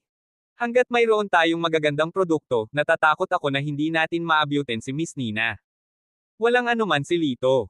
Kahit nakilala niya si Miss Nina, ang kanyang kahalagahan ay mas mababa kaysa sa atin. Nang marinig ito, tumanggo silang at sinabing may panunuya, tama ka, kasama ang Rosette, tiyak na hindi natin siya kalaban. Sa oras na ito, ibinaling ni Lito ang kanyang mga mata kay Zenny. Miss Nina, hindi na kailangang magsabi ng sobra para maging magalang. Sa tingin mo, paano dapat pakitunguhan ang taong ito? Lumingon ang mga mata ni Nina, matalino at mapagmatsyag, kailangan lang niyang sumulyap sa ekspresyon ni Zenny para halos malaman kung ano ang nangyari. Si Mr. Argel ay isa sa pinakamahalagang kliyente ng Nolan, at walang sino man ang pinapayagang maging walang galang. Ang mga mata na parang pusa ay bahagyang tumingin kay Zenny. Director Zenny, alam mo na ang gagawin. Nanlambot ang mga tuhod ni Zenny, at lumuhad siya sa lupa, umiiyak at nagmamakaawa. Miss Nina? Mr. Zhao? Ewan ko sa batang ito. Naku, itong si Mr. Argel ay isang natatanging panauhin ng Nalan, patawarin mo ako sa pagkakataong ito. Oh! Nang marinig ito ni Lito, bahagyang nanliit ang kanyang mga mata, kung ako ay isang marangal na panauhin, ayos lang sa iyo. Kung ako ay isang ordinaryong tao lamang, magagawa mo ba akong sir ng basta-basta? Napaka-double standard, karapat-dapat ba ito sa pamamahala? Nang marinig ang mahinang galit sa tono ni Lito, nang inag si Nina, at agad na inutusan ang mga tagasunod sa likuran niya. Mula ngayon, tanggalin si Zenny sa kanyang posisyon sa pangangasiwa, huwag na huwag siyang kunin, ibawas ang sweldo ngayong buwan, at alisin siya. Miss Nina? I was wrong. Mr. Argel? Please let me go. Si Zenny ay pinalabas-palabas ng auction house habang ang lahat ay malungkot. Nang makita ito, bahagyang lumambot ang ekspresyon ni Lito, at pagkatapos ay muli niyang tiningnan ang nasa katanghaliang gulang na babae. Ang maharlikang ginang ay may hawak na isang designer na handbag, nakayuko ang kanyang katawan, at tahimik na aalis. At lumapit si Lito sa kanya, hinawakan siya sa kwelyo sa likod, at hinayla siya sa likod. Sa ilang mga punto, isang dagger ang idinagdag sa kanyang kamay, at mabilis siyang nag-swipe patungo sa leather bag, at maraming bagay ang nahulog mula sa bag. Kung titingnang mabuti, lahat sila ay mahalagang panggamot na materyales, tulad ng ginseng, Polygonum multiflorem, Cordyceps sinensis. Tiningnan ni Chure ang mga halamang gamot sa lupa, puno ng pagkabigla ang kanyang mukha. Ikaw ang nagnakaw ng mga panggamot na materyales, at tinawag pa ako ng isang maikling pangalan, ikaw ay masyadong mabisyo. Bigla ding lumiwanag ang mga tao sa paligid sabay turo sa ginang. Siya talaga ang nagnakaw nito, anong sigaw ng magnanakaw, hulihin ang magnanakaw. Mukhang mayaman at maganda, paano mo magagawa ang gayong palihim na bagay? Tama, nawalan ng pera ang batang muntik ng masaktan, nawawala ng konsensya. Namumula ang mukha ng ginang, hindi na siya kasing agresibo gaya ng dati, at puno ng gulat ang mga mata. Kabanata 107.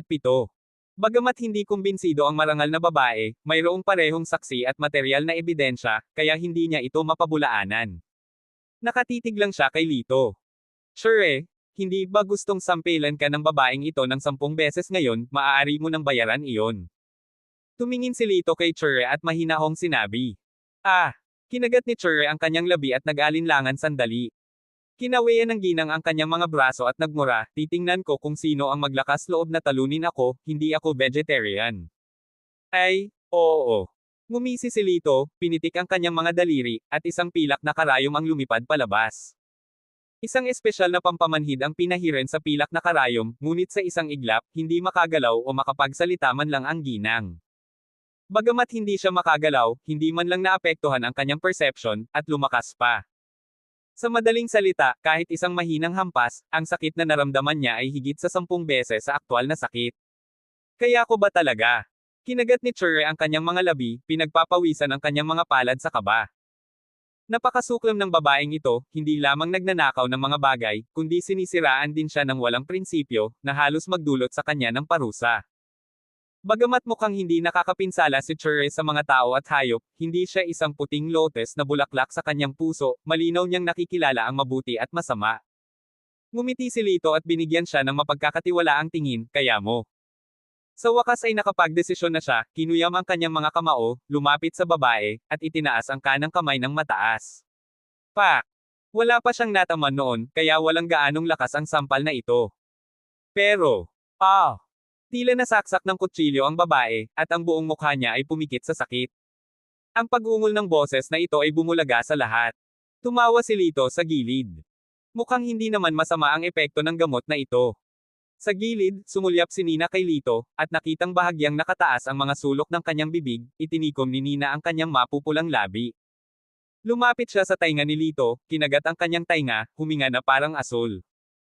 Ikaw na maliit na kontrabida, kung sino man ang makasakit sa iyo, ito ay magiging mala sa 8 buhay. Ang dulo ng ilong ay namamalagi na may masaganang aroma, naramdaman lamang ni Lito ang pag-indayog ng kanyang puso, at ang pagdaloy ng mainit na dugo mula sa kanyang tiyan patungo sa kanyang utak. Hindi niya napigil ang mapabuntong hininga ng palihim, likas na kaakit-akit ang babaeng ito, walang makakatalo sa kanya. Nang medyo kumalma ay lumapit din siya sa tenga ni Nina, halos dumampi na ang labi nito sa dulo ng snow white at soft ears nito. Don't worry. If one day you provoke me, I will definitely not treat you like this. I just researched a 3-day 3-night pill here, but I can try it on you. Bahagyang tumaas ang kilay ni Nina, punong-puno ng kuryosidad ang mapupungay niyang mga mata. Ano ang 3-day 3-night pill? Pinigilan ni Lito ang isang ngiti, na nagkunwaring seryoso at sumagot, maaari nitong gawing mataas ang interes ng kababaihan, at tatagal ito ng 3 araw at 3 gabi. Bah! You little bastos! Dumura at nagmura si Nina, namumula ang mukha sa hiya. Nang makita ang nakakahiyang hitsura ni Nina, ngumiti si Lito ng may kasiyahan. Wala namang 3 days and 3 nights pill, sinasabi lang iyon para takutin siya. Ang bulungan sa pagitan ng dalawa, sa mga mata ng mga tagalabas, ay sobrang intimate. Lalong namula si Nina. Alam niya, ang napakagandang dilag na ito ay palaging marangal, at bihira siyang mawala ng katinoan ng ganito. Itong si Lito, paano siya naging malapit kay Miss Nina? Tumitig silang, halos mabaliw sa selos. Sa kabilang banda, muli siyang sinampal ni Chure, at napaungol muli ang babae. Kung magpapatuloy ito, magiging isang buong 10 sampal. Kahit na malambot at mahina si Chure, at wala siyang gaanong lakas sa isang sampal, ngunit sa pamamagitan ng magic na gamot ni Lito, ang babae ay gumulong-gulong pa rin sa lupa sa sakit. Ang makapal na ayos na mukha ay parang palet sa sandaling ito, napaka nakakatawa. Ang natitira ay maiiwan sa iyo. Ngumisi si Lito kay Nina, tinapik ang kanyang puwitan at umalis. May bakas pa rin ang pamumula sa mukha ni Nina, pinandilatan niya si Lito, at pagkatapos ay sinabi sa kanyang mga tagasunod. Kunin mo ang video at ipadala ang babaeng ito sa istasyon ng pulisya. Sa sandaling ito, may naalala si Lito, muling ibinaling ang kanyang ulo, at itinuro ang 4 na security guard na nakahandusay sa lupa. Nako, ang mga taong ito ay tinamaan ko sa mga punto ng acupuncture, at sila ay natural na gagaling pagkatapos ng 1 oras. After that, he waved his hand, see you later. Sa pagtingin sa likuran ng naglalakad palayo, nagkatinginan sina Nina at Mr. Zhao, at pareho silang ngumiti ng walang magawa. Nang lumabas si Lito, may malambing na boses na parang oriole na nagmumula sa kanyang likuran. Yan! Lumingon si Lito at nakita si Chure na sumusunod sa kanya, nakatingin sa kanya ng maingat. May problema ba? Nagtaas siya ng kilay. Tila nag-ipon ng lakas ng loob si Chure, ngunit nandoon pa rin ang kahihiyan sa kanyang malinaw na mga mata. Salamat sa pagtulong sa akin, maaari mo bang sabihin sa akin ang iyong pangalan? Pagkatapos magsalita ay tumingin ito sa kanya ng may pag-asa. Nagkibit balikat si Lito, syempre, Lito ang pangalan ko, Lito Argel na matapang at magaling makipaglaban. Lito Argel. Inulit ni Chure ang pangalan, na parang ninanamnam ito ng mabuti.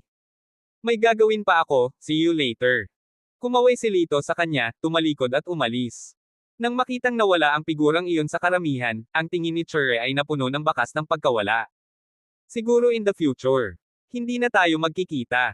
Nang magpaalam siya kay Chure, tumunog ang cellphone ni Lito. Ito ay isang hindi pamilyar na numero, kinuha niya ito, at ang nasa sabik na boses ni Carlito ay dumating. Kuya Lito, binigyan ng physical examination ng doktor si Rose ngayon lang, at ganap na siyang gumaling. Nasaan ka ngayon? Pupunta ako kaagad dyan. Sumimangot si Lito, hindi mo kailangang magmadali, sinong mag-aalaga kay Rose pagkatapos mong umalis. Ipinagkatiwala ko na ang mga kapatid ko mula sa Xiaolongmen, sila na ang bahala sa akin. Ako ang kaliwang tagapagtanggol mo, kaya natural na susundan kita. Napakatigas ng tono ni Carlito. Bagamat matagal na niyang kilala si Carlito, alam na alam ni Lito ang kanyang katigasan ng ulo, kaya tumango siya, halika kung gusto mo. Ibinigay niya sa kanya ang address ng auction house ng Nolan at ibinaba ang tawag. Sa oras na ito, isang malaking grupo ng mga mersenaryo ang sumugod na may putok ng ingay. Karamihan sa kanila ay matangkad at matipuno, puno ng masasamang espiritu, at ang kanilang mga boses ay napakalakas kaya't ang mga ordinaryong tao ay hindi nang ahas na tumingin sa kanila. Kung titingnan ng iba't ibang mga kasuotan sa mga mersenaryong ito, mayroong higit sa 100 hindi mababa, na talagang bihira. Nagmamadaling sumunod si Mike, kinurot ang kanyang baba at sinabi, pagkatapos ay tumingin kay Lito, at nakangiting sinabi, sinadya mo ba? Master. Tumango si Lito, ipinakikita ng kanyang mga mata ang kanyang iniisip, oo. Master, hindi mo ako pinabulaanan sa pagkakataong ito, pumayag ka bang tanggapin ako bilang isang apprentice? Puno ng pananabik si Mike Irma. Walang imak na sumulyap sa matandang lalaki, walang magawang umiling si Lito. Talagang persigido ka. Gayunpaman, ngayon ka lang umabant at gumanap ng maayos, na talagang nagpabilib sa akin.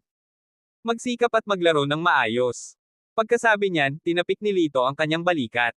Oo, guro, tiyak na magsisikap akong maging tunay mong alagad. Itinuwid ni Mike ang kanyang likod at malakas na sinabi. Dati, nakita niya ang napakahusay na medical skills ni Lito, ngunit hindi niya inaasahan na mayroon din siyang kakaibang relasyon sa Nolan. My little master, I don't know how many amazing secrets are hidden. In any case, it's right to follow him. Sabi ni Mike sa sarili.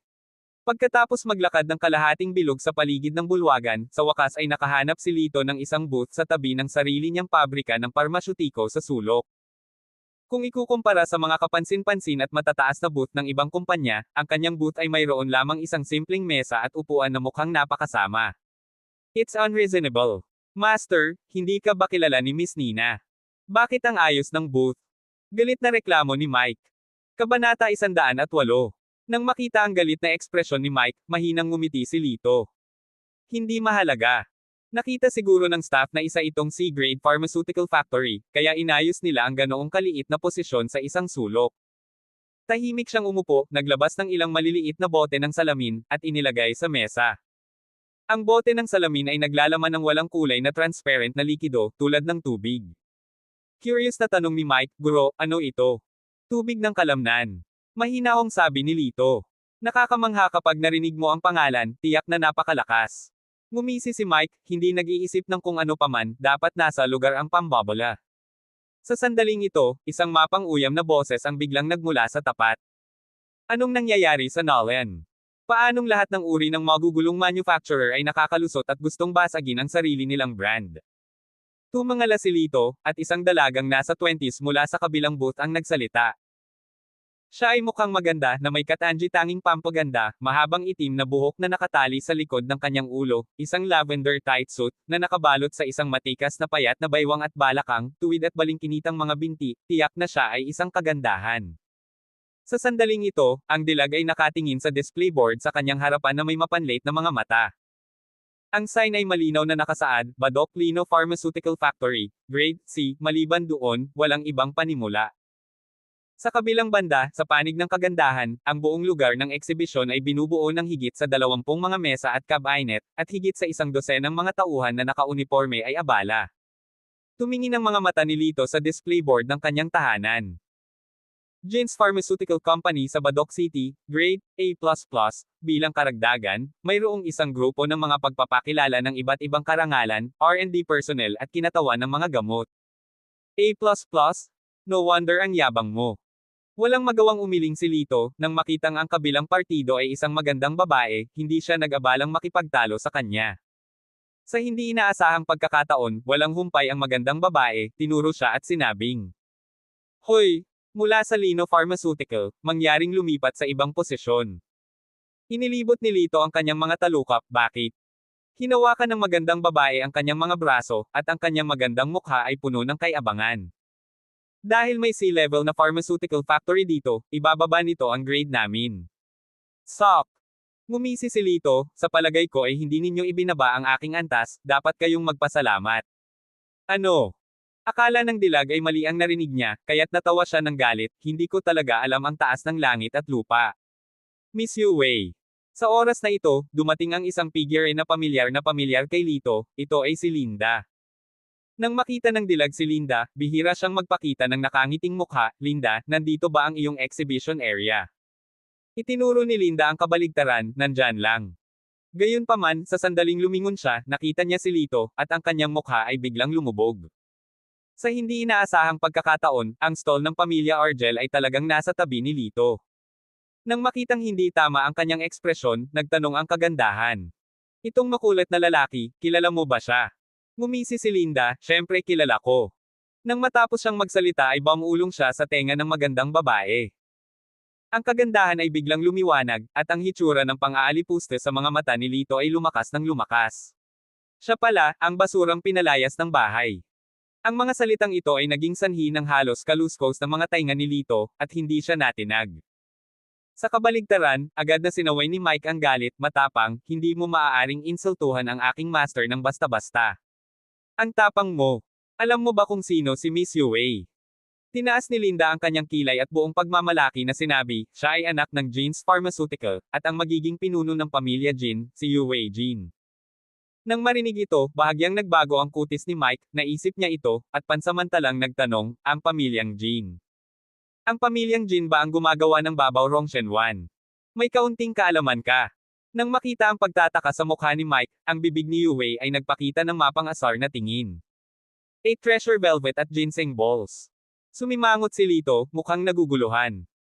Si Mike ay nagmamadaling lumapit sa kanyang tainga, at ipinakilala sa mahinang boses, ang ninuno ng pamilyang Jin ay ang imperial na manggagamot sa palasyo, at ang 8 treasure velvet ginseng pill na ito ay eksaktong sikretong recipe ng pagpapakain sa katawan na ipinamana mula sa kanyang mga ninuno. Ang gamot na ito ay hindi ibinebenta sa mga ordinaryong tao, ito ay nagpapakalat lamang sa matataas na uri. Maraming dignitaryo ang umiinom nito sa buong taon. Sinasabing ang presyo ng isang gamot ay umaabot sa 50,000. Ang gamot na ito lamang ay sapat na upang kumita ng malaking pera para sa pamilya Jin. Puno ang mangkok. Nakikita ko. Tumango si Lito, alam sa kanyang puso, na may hawak na isang mahiwagang gamot, hindi nakakagulat na ang kagandahang ito ay mayabang. Pero sobrang curious siya, ano ang hitsura nitong 8 treasure antler ginseng pill na sikat sa mga maharlika. Kung tutuusin, hindi naman walang alam ang mga dignitaryo. Upang matanggap ng napakaraming tao, ang gamot na ito ay dapat na may kakaiba. Hehe, dahil alam mo na ang identity ni Miss Yue, bilasan mo at humingi ng tawad sa kanya. Walang tigil na sabi ni Linda. Na may malamig na mukha, sumulyap si Yue kay Lito, at mahinang sinabi, hindi na kailangan, ang maliit na papel na ito ay hindi magagalit sa akin. Pagkatapos nun, tumalikod na siya at bumalik sa booth. Miss Jean? If you don't mind, pwede mo bang ipahiram sa akin ang 8 treasures velvet ginseng pill? Biglang nagsalita si Lito at pinigilan siya. Noong una ay gustong tumanggi si Yue, ngunit pagkatapos ng pag-iisip tungkol dito, isang mapagmataas na arko ang pumulupot sa sulok ng kanyang bibig. Bakit hindi gamitin ang pill na ito para hayaan ang ignorante na batang ito na matuto pa, at hayaan siyang magkaroon ng kaunting pagkamangha sa kanyang sarili? Sige. Mayabang ang tono niya, at mas mayabang pa ang ekspresyon niya. Kaagad, mula sa isang kahon na gawa sa kahoy na may kandado, inilabas niya ang isang kahon na kasing laki ng isang kahon ng singsing. Gawa ito sa dark blue velvet at nakabalot sa ginto. Ang kahon lamang ay nagkakahalaga ng maraming pera. Ang kahon na ito ay dinisenyo ng sikat na taga-disenyo, at ang presyo ay humigit kumulang 5,000. Casual na sabi ni Yue, sadya man o hindi sinasadya. Gawa ba sa totoong ginto ang hemeng na ito? Napakarangya. Hindi mapigilan ni Lito na lumiwanag ang kanyang mga mata. Iyon din ang unang pagkakataon na nakita niya ang maalamat na 8 treasure ginseng pills, at labis siyang nasasabik. Si Mike ay nabighani din sa panunood, at patuloy na tumatango. Gayunpaman, sa oras na ito, ang mga gamot ay pangunahing nakabatay sa nakapagpapagaling na epekto. Ang pag-iimpake ng mga marangyang bagay na ito ay hindi kailangan. Hindi nagmamadaling sabi ni Lito. Nang marinig ito, kinuyam ni Yue ang kanyang mga kamay sa galit, at sinabing may panunuya, ang ganitong uri ng mga salita ay masasabi lamang ng iyong maliit na C-level na pharmaceutical factory. Ate Yue, huwag pansinin ang taong ito, buksan mo ang kahon at tingnan natin. Pinandilatan ni Linda si Lito. Binawi ni Yue ang kanyang hindi nasisiyahang tingin at binuksan ang kahon. Ang kahon ay nabuksan lamang ng isang bitek, at biglang, isang malakas na halimuyak ang bumulwak, na pumuno sa buong espasyo. Sa oras na ito, isang tinig ng paghanga ang biglang dumating. Talagang karapat-dapat sa reputasyon nito. Bago mo makita ang gamot, naaamoy mo na ang halimuyak. Talagang milagrong gamot ito. Sinundan ng lahat ang prestihiyo, at nakita silang na humahakbang patungo sa kanya, na sinundan ng isang matandang lalaki na may bahagyang masamang mga mata. Ang matanda ang nagsalita. Siya pala. Nang makita si Manggujang na iyon, agad na nagpakita ng sama ng loob si Mike, at nagngangalit ang kanyang mga ngipin. Sino ito? Bumaba ang malamig na mga mata ni Yue sa matanda. Ate Yue, ipapakilala kita. Ipinagmamalaki nilang, ito si Manggujang, ang munting hari ng gamot na sikat sa buong Jiangbei. Ikaw ba ang saradong disipulo ni Ryan Tupek? Nang marinig ito, bahagyang lumambot ang ekspresyon ni Yue, nagulat niyang sabi. Iniangat ni Mengguo ang kanyang mga kamay, nandito lang ako. Sa wakas ay uminit ang mukha ni Yue, na nagpakita ng isang mainit na ngiti. Ang mga kasanayan ni Master Tupac sa medisina ay kilala sa lahat ng dako, at ang aking ama ay maswerte rin na makipagpalitan ng mga tasa sa kanya, at siya ay higit na iginagalang. Kabanata 109. Tumango si Menggo, mukhang mapagpakumbaba. Ang guro ng pamilya ay napakatalino, at ang kanyang mga kasanayan sa medikal ay napakahusay. Siya ay isang modelo para sa aking henerasyon upang matuto mula sa kanila. Ngumiti si Yue at nagsabi, saan, dahil ikaw ang kanyang pinakamatandang disipulo at mayroon kang titulong Little Medicine King, hindi ka dapat maging masama. Habang pinapanood ang dalawang lalaking nagyayabang tungkol sa kanilang negosyo, si Lito ay umubo, nakaramdam ng kaunting pagkainip. Nang marinig ang kanyang pag-ubo, sinaman siya ng tingin ni Yue, at lalo siyang hindi nagustuhan. Sa sandaling ito, nakita ni Menggo si Mike. Hoy, hindi ba ito ang junior ko na natiwalag sa sekta? Nagkataon lang. Si Menggo ay mukhang mapanlate. Ang mukha ni Mike ay puno ng kahihiyan, at ang kanyang mukha ay namumula. Kung hindi mo ako sinabihan ng masama sa harap ng master ng 3 beses at 4 na beses, paano ako natanggal sa amo, kasuklam-suklam na kontrabida? Mapait niyang tinitigan si Menggo. Nagkibit-balikat si Menggo, na may pang-iinis na nakasabit sa gilid ng kanyang bibig, sino ang hindi naging magaling sa pag-aaral mo? Ikaw. Hindi nakaimik si Mike. Mike, medicine god ba iyan? Binuksan ni Yue ang kanyang magagandang mata, hindi niya inaasahan na makakatagpo ang dalawang master sa parehong oras. God of Medicine. Malamig na ngumuso si Menggo, ito ay umaasa lamang sa Wanwo pill na ipinasa mula sa pamilya ng Irma para mambluff at manlinlang. Nakikita ko. Sinulyapan ni Yue sina Lito at Mike ng masama, na may mapanuksong ekspresyon sa kanyang mukha. Itong 2 taong ito, ang mga bata ay mayabang at masungit, ang mga matatanda ay nambobola at mapanlinlang, talagang pugad ng ahas at daga, hindi sila magandang bagay. Sa sandaling ito, isang mersenaryo na may maitim na balat at isang malakas na figure ang dumating sa booth ng Argel, tumingin sa leaflet at nagsabi. Jinchuang ointment, anumang pasa, itigil kaagad ang pagdurugo, at gumaling sa loob ng 5 oras, totoo ba o hindi? Nang may dumating na customer sa pintuan, mukhang masaya sinalang at Linda at mabilis na tumango. Ginagarantiyahan na totoo. Bigyan mo ako ng 20 bote. Kung kasing ganda ito ng inaanunsyo, bibili tayo ng 10,000 bote. Pinagpag ng mersenaryo ang bank card sa kanyang kamay at ngumisi. Ang mga mersenaryong ito ay nabuhay ng isang buhay ng pagdila ng dugo sa buong taon, umaani ng marami, at gumastos ng maraming pera. Kung makikilala sila, siguradong malaki ang kikitain nila. Agad na inutusan ni Linda ang mga angkan na punuin ang 20 bote ng Jinchuang ointment. 500 ang isang bote, 20 bote para sa kabuuang 10,000. Ang mersenaryo ay masayang nag-swipe ng card nang hindi kumukurap. Sa oras na ito, parami ng parami ang mga mersenaryo ang naaakit, at 12 ng tao ang nakapalibot sa stall ng Argel. Sinalang, Linda, at lahat ng miyembro ng Argel clan ay sumigaw ng malakas, ang kanilang mga mukha ay namumula sa tuwa. Ang kanilang Jinchuang ointment ay naging pinakasikat na gamot sa madla. Sa kabilang banda, ang booth ni Lito ay desyerto, at walang tao doon. Kung ikukumpara ang dalawa, ito ay miserable. Hehe, nakaupo lang si Lito na yan, hinahangaan ko talaga siya. Ngumiti ng sarkastikong silang. Sa kabilang banda, nang makita ang eksenang ito, sa wakas ay nakahinga ng maluwag si Yue, at bahagyang pumulupot ang kanyang mapupulang labi. Guru, ito. Kailangan nating humanap ng paraan para maikalat ang balita. Medyo nababalisa si Mike. Si Lito ay humigop ng tiyan nang hindi nagmamadali at bahagyang ngumiti. Huwag kang mag-alala, ang amoy ng alak ay hindi natatakot sa malalalim na eskinita. Kahit gaano kasarap ang alak na ito, walang nakakaalam na nagbebenta tayo ng alak. Pinadyak ni Mike ang kanyang mga paa nang may pag-aalala. Sa oras na ito, isang mersenaryo ang lumabas mula sa karamihan na may hawak na 10 bote ng gintong pamahid na sugat. Kumuha si Mike ng isang bote ng raw muscle water at nagmamadaling hinabol siya. Master Bing, kung gusto mong bumili ng gamot sa sugat, bakit hindi mo subukan itong muscle water, siguradong mas maganda pa ito kaysa sa gintong pamahid na sugat.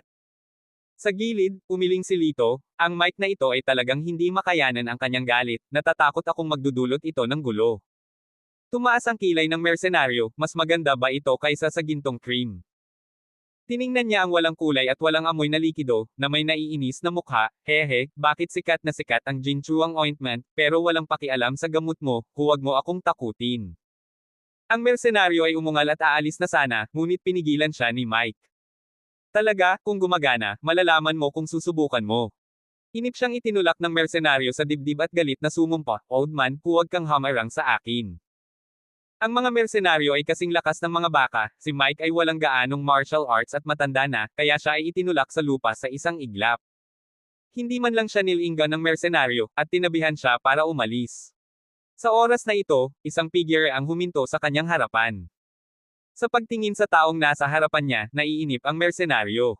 Isang multo ang bumibili ng gamot sa isang C-level na pharmaceutical factory, hayaan mo akong umalis. Nanatiling kalmado si Lito, sinulyapan lang siya ng walang pakialam, at itinuro si Mike. Tulungan mo siya at humingi ng tawad sa kanya ng tame time. I can consider letting you go. Natigilan saglit ang mersenaryo, parang may narinig siyang malaking biro, tumawa siya ng malakas. Pinapabayaan mo ako. Boy, natubugan ba ang ulo mo? I need you to let me go. Ang malalakas niyang salita ay umakit sa mga mersenaryong katabi niya. Ang kanilang mga mata ay dumaan sa manipis na figure ni Lito, at lahat sila ay nagpakawala ng malamig na singhot ng pang-aalipusta. Ikaw ay bata, ngunit ikaw ay medyo mayabang. Hehe, ang yabang lang ng mga spoiled sa syudad. Kung nasa Legion siya, may nagtuturo sa kanya na maging lalaki ang kamao. Kuya Long, turuan mo ng leksyon ang walang alam na ito. Matagal nang nakasanayan ng mga mersenaryo ang pagpatay sa mga kaaway sa larangan ng digmaan. Kapag nakakaranas ng anumang problema, hindi nila mahilig gamitin ang kanilang utak, kaya ginagamit lamang nila ang kanilang mga kamao. Kaya naman, kapag ang mga ordinaryong tao ay nakatagpo ng mga mersenaryo, kung kaya nila, huwag nilang guluhin ang mga ito, upang hindi mabugbog sa mga walang kwentang bagay. Nang makita si Lito na napapaligiran ng isang grupo ng matatangkad at matipunong mersenaryo, bahagyang kumunat ang noo ni Yue. Anong walang alam? Hindi niya maiwasang mapatingin, at lumapit kay Linda. Linda, siya ay miyembro ng pamilya Argel, kung tutuusin, hahayaan mo ba siyang maghanap ng kamatayan ng ganito? Gusto mo bang itigil ito? Ngumisi si Linda, gusto niyang mamatay mag-isa, ano ang itigil? Ang mersenaryong nagngangalang Gelolong ay matipuno sa buong katawan. Siya ay halos 2 metro ang taas at ang kanyang mga kalamnan sa dibdib ay 3 beses ang laki ng isang normal na tao. May dala siyang kutsilyong malapad ang palad sa kanyang likod na may nakamamatay na tingin sa kanyang mukha. Nang makita siyang papalapit kay Lito ng hakbang-hakbang, nagngangalit si Yue at magiliw na pinayuhan. Hoy! Hindi mo matatalo ang isang tao, at hindi ka mamamatay kung humingi ka ng tawad, mas mabuti pa kaysa sa bugbugin ka ng todo-todo. Nang marinig ito, ang mersenaryo ay nagsabi ng masama kay Lito, narinig mo ba, sinabi ng kagandahan ang lahat ng ito, mangyaring humingi ng tawad sa akin. Ngumiti si Lito, kung gayon, paano ako hihingi ng tawad? Sa pag-iisip na sa wakas ay sumuko na si Lito, si Yue ay lihim na nakahinga ng maluwag. Bagamat hindi niya gusto ang mayabang na lalaki na ito, ayaw niyang makita itong binyo-bully ng mga brutal na mersenaryong ito. Hahaha, boy, alam mo ang mga pangyayari ngayon. Habang nagsasalita siya, iniunat niya ang kanyang mga binti, itinuro ang pagitan ng kanyang mga binti, at sinabi sa malakas na boses. Good mood ako ngayon, kaya hindi ako pupunta dito para makipag-away at pumatay. Kung gumapang ka sa ilalim ng crotch ko, hahayaan kita. Nang marinig ito, ang mga mersenaryong nakapaligid sa kanila ay sumabog sa kagalakan, na may nasasabik na mga ekspresyon sa kanilang mga mukha. At ang mga ordinaryong tao na nagtago sa malayo upang panoorin ang kaguluhan ay umiling at walang imek. Ang kahihiyan sa Pondia ay mas hindi komportable para sa isang lalaki kaysa sa binugbog. Kabanata 110. Tumayo si Mike mula sa lupa at nagmamadaling sinabi. Master, hindi. Kung gumapang ka sa ilalim ng kanyang Pondia, ito ay isang mantsa na hindi mo maalis sa buong buhay mo. Para bang nakapagdesisyon na siya, mataimtim niyang sinabi, lahat ito ay dahil sa akin, kung kailangan mong bugbugin, hayaan mo akong gawin ito. Nang makita ang sobrang seryosong mukha ni Mike, bahagyang natigilan si Lito. Hindi niya talaga akalain na napaka-loyal pala ng matandang ito, it was beyond his expectation. Ngumiti siya ng mahina at sinabi. Dahil master ang tawag mo sa akin, natural na paprotektahan kita, paano ko hahayaang mabuli ka nitong mga pusa at aso? Bilang karagdagan. Sa sandaling ibinoling niya ang kanyang tingin, isang pakiramdam ng lamig ang agad na bumalot sa ulo ni Brother Long. Kailan ko sinabi na gusto kong humingi ng tawad sa walang alam na ito? Tinatanong ko lang siya kung paano niya planong humingi ng tawad sa akin. Ano? Nang marinig ito, ang mga mersenaryo sa paligid ay nagulat, at maging ang ekspresyon ni Brother Long ay nanlamig. Pagkatapos mag-react ay nagmula rito ang galit. Sabi mo pusa o aso ako. Good boy? You don't choose to give you a way to survive. Parang hindi mo alam kung gaano kalakas ang mga kamao. Kung ganoon, tutulungan kita. Pagkatapos magsalita, agresibo siyang naglakad patungo kay Lito. Pinadyak ni Yue ang kanyang mga paa, ang kanyang magandang mukha ay puno ng inis, tumingin siya kay Lito na may galit sa bakal. Itong walang alam, hindi ka ba pwedeng sumuko? Ni hindi mo tinitingnan ang sarili mong bigat, pero talagang hinahamon mo ang mga mersenaryong ito, gusto mo talagang mamatay. Nang matapos siyang magsalita, galit siyang bumalik sa booth at hindi pinansin ang bagay na iyon. Tiningnan ni Linda at lang ang eksenang ito, ngunit ang kanilang mga puso ay puno ng kagalakan.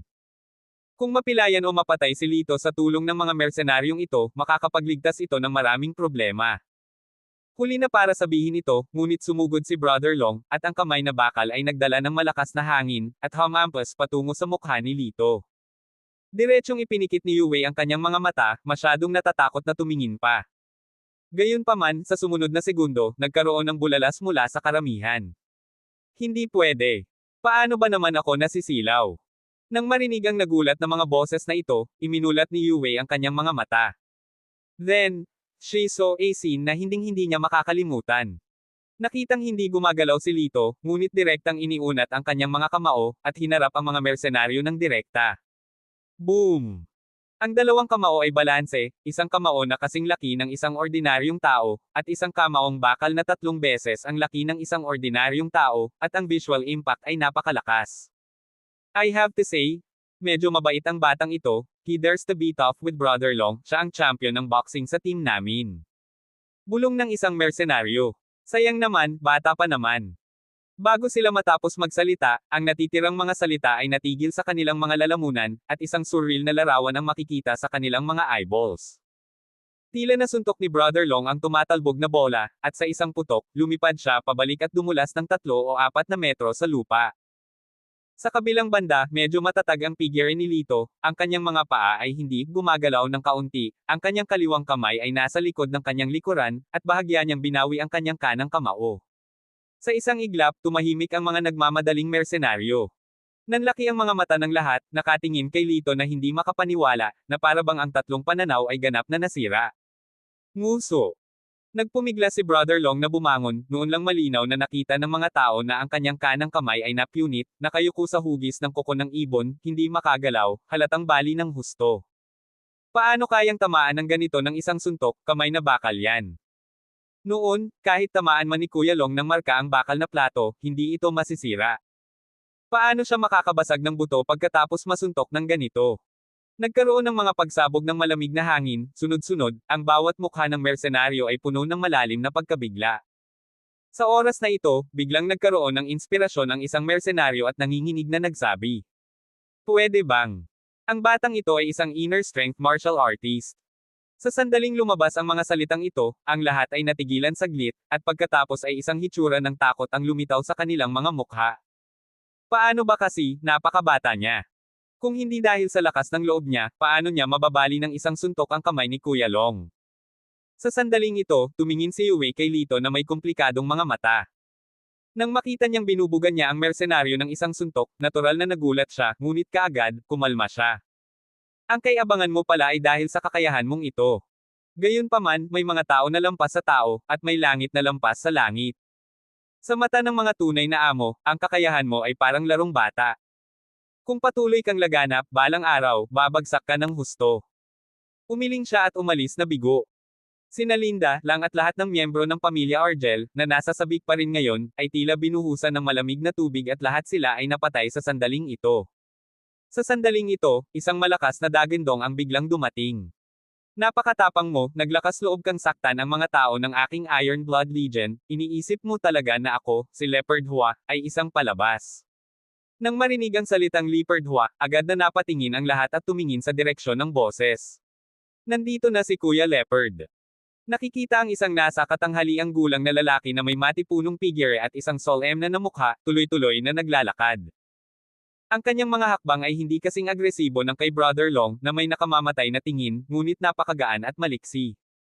Bagamat kalmado ang mukha, nanlalamig, at hindi ko maiwasang lumayo. Ang taong ito ay ang kapitan ng Iron Blood Legion, tulad ng kanyang palayaw, tulad ng isang leopardo na puno ng panganib, handang pumatay at manghuli anumang oras. At si Lito, matapos makita ang taong ito, bahagyang nagbago din ang kanyang kutis. Ito ay talagang bihira para sa taong ito na magkaroon ng panloob na lakas.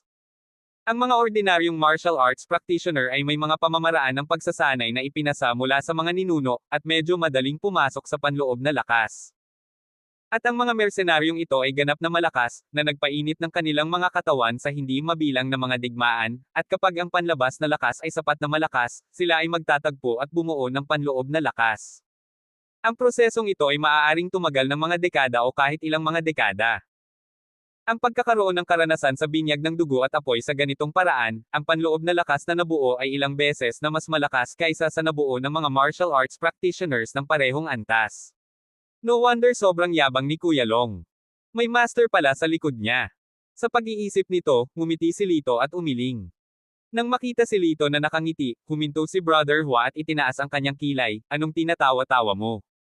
Bahagyang ngumiti si Lito, natatawa ako, kaya ang Maringal na Kuya Long na ito ay talagang nagpapanggap na isang tigre. Mukhang alam mo ang lakas ko. Malamig na sinabi ni Leopard, nasa lungsod ako ngayon, ayaw kong lumaban at pumatay at madumihan ang sahig. Yung lalaki ko muna ang walang ingat, namali tayo, pwede tayong humingi ng tawad, nasaktan mo ang kamay ng lalaki ko, ginagamit mo rin ang kabilang kamay para magbayad, so, paano? Nang marinig ito, tumanggaw si Lito, patas at makatwiran. Oh! Medyo nagulat si Leopard, at pagkatapos ay nabawi niya ang kanyang ekspresyon, iniunat ang isang kamay, at gumawa ng isang kilos ng pakiusap. Kung gayon, mangyaring gawin ito, kamahalan. Hehe, hindi pa ako tapos magsalita. Ngumiti si Lito at sinabi, bagaman ito ay patas at makatwiran, ayoko, hindi lang ayaw, gusto ko siyang bigyan ng isa pang kamay, para magkaroon siya ng mahabang memorya. Nang marinig ito, biglang nagdilim ang mga mata ni Leopard. Nako! Ako, si Leopard Hua, ay nagpumilit na dumihan ang sahig ngayon. Ang mga mantsa ng dugo ay hindi madaling linisin. Nang walang masyadong maraming salita, bahagyang ipinikit niya ang kanyang mga mata ng leopard at naglabas ng isang madilim na malamig na liwanag. Pagkatapos, yumuko ng bahagya ang kanyang mga tuhod at ihilig ang kanyang itaas na katawan pasulong, handang umatake anumang oras. Biglang naging tense ang atmosphere. Ang mga mersenaryo sa paligid ay nanatiling nakadilat, baka may makaligtaan silang detalye. Ito ay isang beses sa isang buhay na pagkakataon upang makita si Leopard na gumawa ng isang hakbang sa kanyang sariling mga mata. Maaaring mamatay o madudurog si Leopard kung gagawa siya ng hakbang. Ang kanyang mga kamay na parang kuko ay napunit ang hindi mabilang na mga tao. Sila ay simpleng mga humanoid na hayop sa larangan ng digmaan. Akala ko ang batang ito ay makakatakas sa isang sakuna, ngunit hindi ko inaasahan na makatagpo ng isang leopardo. Natatakot ako na siya ay mamatay ng malungkot. Ang lahat ng mga mersenaryo ay naghihintay upang makita kung paano pupunitin ng mga leopardo ang mga buhay.